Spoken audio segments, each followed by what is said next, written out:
Welcome to the Tech Egg. Don't get scrambled. Enjoy the video. In this video, I will show how to use MediaStation X.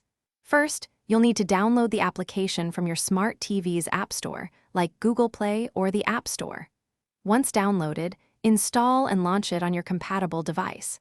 Make sure you are signed into your device's account, such as Samsung or LG, to ensure a smooth installation process. MediaStation X is a powerful, cross-platform web application designed for creating personalized media pages. Next, let's configure your content. Open MediaStation X and go to Settings, then select Start Parameter. Here, you will enter a specific hostname or IP address. This address acts as a key, telling the application where to find your media. Content is usually structured in JSON format and hosted on an HTTP server.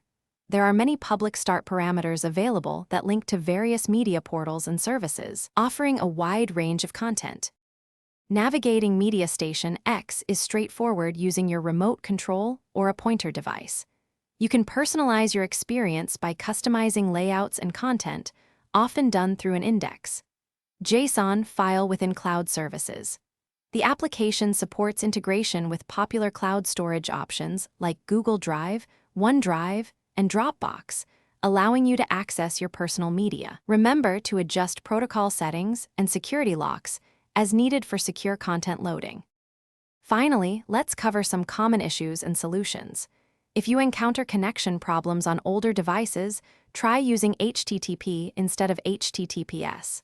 Sometimes, UI components might fail to load due to heavy server traffic. Simply retry after a short while. If your screen becomes unusable, an emergency combination like 911 or specific arrow keys can reset settings. Also, ensure that CORS headers are correctly configured for any hosted JSON files to prevent errors. Thanks for watching. Consider subscribing if I helped unscramble your problems.